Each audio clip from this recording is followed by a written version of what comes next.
What ho, folks, how you doing? Welcome to another marvellous edition of the Shite You See on the BBC. We're still getting endlessly fucking harangued with shit about the coronavirus. I'm going to talk about it a little bit because I don't think I've fully elucidated my position. I've been accused of being a lefty by some people. I still don't think that this is a left versus right issue. It's simply a should we be locking everybody down or not fucking issue. And there's plenty of medical professionals. I watched an interview with Peter Hitchens and a doctor from Stanford University, and they were both saying we're doing the exact fucking opposite. I've read dozens of different arguments for and against, and I've sided with the people that think this is fucking ridiculous. We shouldn't be locking every bastard in their house, because as soon as we let everybody out, it doesn't matter whether it's a week or a month or 2 months. Open the nightclubs, or everyone will be back to fucking drinking and fingering, and we're fucked. Everyone's going to get it anyway. So what's the point? Keep me inside the house for 3 months, and then you've got chavs fingering each other out in the alleys outside the nightclubs in Middlesbrough. I think everyone in Middlesbrough is going to get the fucking coronavirus, aren't they? Common sense. There's also the fact that the current figures suggest, 80,000 people in the UK have got it. It's bullshit. The Chinese covered it up. It's been going around since November. If they claim that 80,000 people have got it, it's logical to suggest at least 5 times that number have got it. Blokes never go to the doctor. We don't go to the doctor, do we? I fucking don't. I'm sure many of the men watching this don't. You can't be fucked. Unless you literally find a fucking knuckle-sized lump attached to your bollock. You just go, that'll sort itself out. So if you think 80,000 people have got the coronavirus in the UK, you need your fucking head read. It's going to be at least 2, 3, 4 times that number. There's loads of asymptomatic people. There's loads of people who just put it down to a cold. It affects everybody differently. Therefore, the 4% hospitalisation rate, that's the official figure, is bollocks. Even if it's only twice what they've said it is, it's therefore a 2% hospitalisation rate, right? Until they get an antibody test going out there that can actually check whether or not you've had it or not, rather than just if you've got it, because they reckon people that have had it and recovered, they sure as not having it, therefore they don't think they've had the coronavirus, when they may well have done.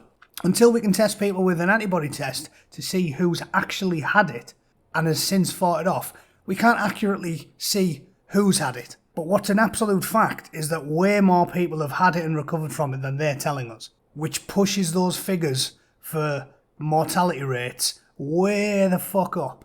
And if 4 times as many people have had the fucking thing than we fucking think, therefore the fatality rate's probably less or about equal to the seasonal flu, and as such, what's the fucking point in locking everybody up?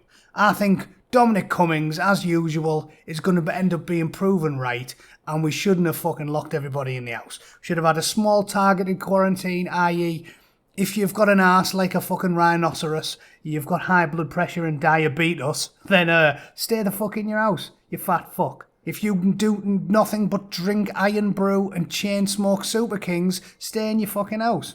If you're over the age of 65, 70 and you're in pretty shit health, stay in your fucking house. Everybody else, get the fuck on with your lives, go to work, catch the fucking thing. That's my opinion. Let's see who's right in a couple of months' time. Now on with the show. 2 men arrested for murdering a Miami girl over a pair of Adidas Yeezy shoes. Moral of the story, wear shite shoes. I wear fucking Dunlop disasters, Velcro style, Never been mugged. Not once. No cunt wants my shoes. Unbelievable. Joking aside, fucking shocking. These people need to get a fucking grip. And yet we're stopping the coppers from being able to enforce the law, aren't we?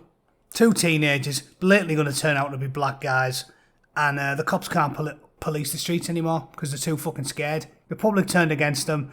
I mean, if I was a copper, I wouldn't even want to talk to a black guy. I wouldn't want to brush past one in the street because I'd be scared of getting accused of something. So, best thing to do if you're a copper and you see 2 dodgy black dudes who you think are armed up to fucking no good is to fucking just fucking drive past the cunts.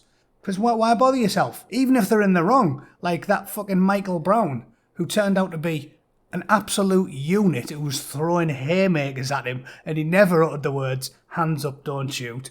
Never happened. So don't fucking trouble yourself, lads. If you're a copper, fucking pretend you didn't see it and be about your day, because there's no point in getting involved. And then you get shit like this. The coppers have given up, and now we've got fucking teenagers slotting people over a pair of shoes. Fucking unbelievable.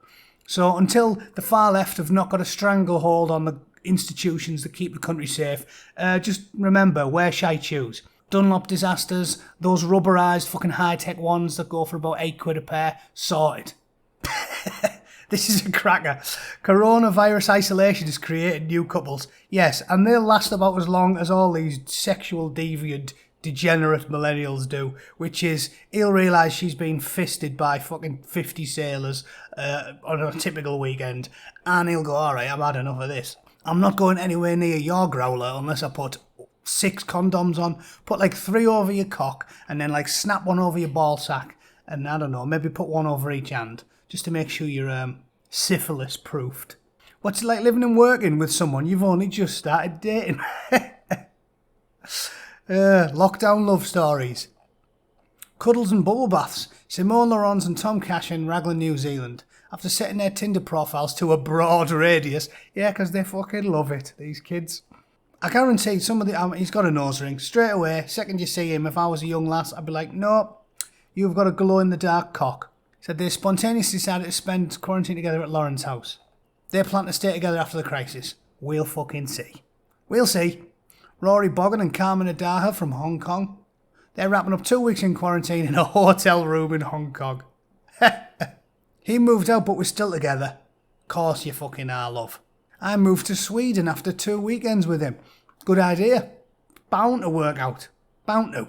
All those old people who say ridiculous, logical things like date for a year, live together for a few years, take it slow before you get married and have a family. Nah, fuck it. 2 weekends, move countries. Why not? Mathilde Laloc from Paris said her 29-year-old boyfriend had joined a romantic 6 weeks exploring Parisian galleries and restaurants. Even the dates sound shit, don't they? But the couple opted to navigate the French capital's lockdown while living apart. Unable to work, freelancer Laloc moved into her parents' house. Of course she did. Everyone lives with their fucking parents. So, yeah, first world problems. It appears the BBC doesn't talk to anyone who isn't a middle-class arsehole. US-Mexico border, thousands of migrants expelled under coronavirus powers. Well, is that controversial? Got a fucking pandemic, and they're having to go to the US for expelling 6,300 undocumented migrants. It's a bit fucking much to suggest that if we're not allowed out of our fucking houses, we should still be letting undocumented migrants do what the fucking like. What do you think? It was the same with all of the fucking austerity. We had austerity for 10 years. 10 years they were cutting the public sector, cutting people's wages, wage freeze for the NHS. Nobody was getting fuck all. But foreign aid was ring-fenced. So we had to deal with it for 10 years of getting no fucking money. And yet, random third world countries were still getting billions of pounds every year off us. Seriously, are you taking the fucking piss? That is a fucking bite. Lived in the UK for 25 years and paid your taxes. Well, you've got to suck it up. We need 10 years of austerity. What, random fucking third world cunt in Somalia? You just keep taking the taxpayers' money. Do me a fucking favour. This self-loathing lefty bollocks. The 21st of March public health measure lets officials override immigration laws, expediting removal processes. Yes, because there's a fucking pandemic on. I'm not worried about hurting people's feelings when the country's fucked, the economy's fucked, and everybody's locked in the fucking house.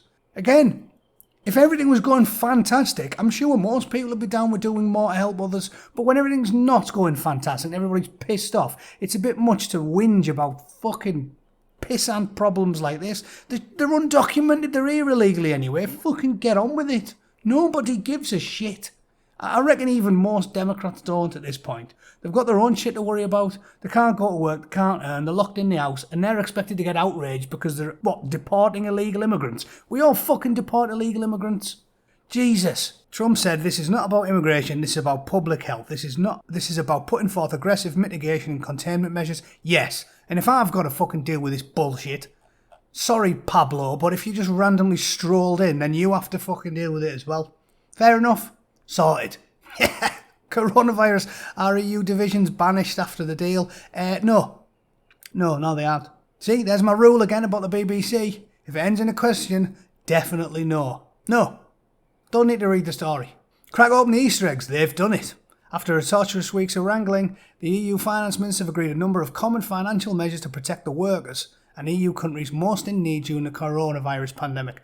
I'm sure it's all fucking sunshine and rainbows now. These safety nets, the EU's calling them, amount to 500 billion. They haven't got 500 billion. Everything fucking get is loaned. They haven't got any money. Britain, Germany and France are the only countries who pay to a decent level. They've got no money. And we're all in fucking debt, so where's the 500 billion quid coming from? We're going to miracle it out of someone's arsehole. There's talk too amongst EU leaders of an additional recovery fund. Yeah, and it's not happening. Our faith in Europe has proven correct, tweeted the Italian president. It's not the Italian Prime Minister though, is it? It's the President of the European Parliament who's making hundreds of thousands of euros off of the EU every year, so he wants it to work. But is it gonna? I don't fucking think so. Is he right? Is everything hunky-dory now? Not really. The EU's stumbling through the crisis, as it has done through previous ones. Yep, fucked. This has not been our finest moment, a diplomat from the EU country told me. Our response has come late and we've been marred by nationalism. Solidarity went out the window. Yeah, because when there's a crisis, you look to your own. Like I've just said about the migrant problem. It's not illogical, it's reasonable and fair. Humans take care of themselves. If your fucking family are in trouble, you look after them. If everything's fine with your own family, then you look after your friends. And if everything's fine with them, then you can worry about the rest of the world. Human nature. I'm not going to worry about someone else's kids if my kids are on fucking fire. So this is why the EU's fucked. When it really shit hits the fan, Italians should be looking after Italians. You can't expect an Italian to be worrying about a Portuguese bloke. Look to your own. The EU's fucked. And this proves it. It's not even a major pandemic. It's just a fucking pansy one with like a less than 1% death rate. And yet, it's totally pulled the EU to bits. France and Germany refused to export medical protective equipment, meaning Italy had to beg for some. Yep, and they got it off the Chinese and the Russians. Fucking nice one. Is the EU fit for purpose? That depends on which purpose. No. Once again, question, no. Is the EU fit for purpose? No. Done. Cheers, BBC, we know now. Nice to see the art is still continuing. Coronavirus, 7 people stuck in a lift, then 1 coughs. Corona fear is a virus and tells a story of 7 people trapped in a lift and the chaos that ensues when one of them starts to cough. Well, I think we've found a forerunner for shitest film of 2020. Oh yeah, look, there's a video version of that story I just read. Day 25 of living together, and Day 25 of living together. Oh yeah. We had a conversation and decided that we both See how happy she is in a month. wanted to take it slow, and then coronavirus happened. Yeah, we've not killed each other yet. Oh, you will. I will just point this bit out though.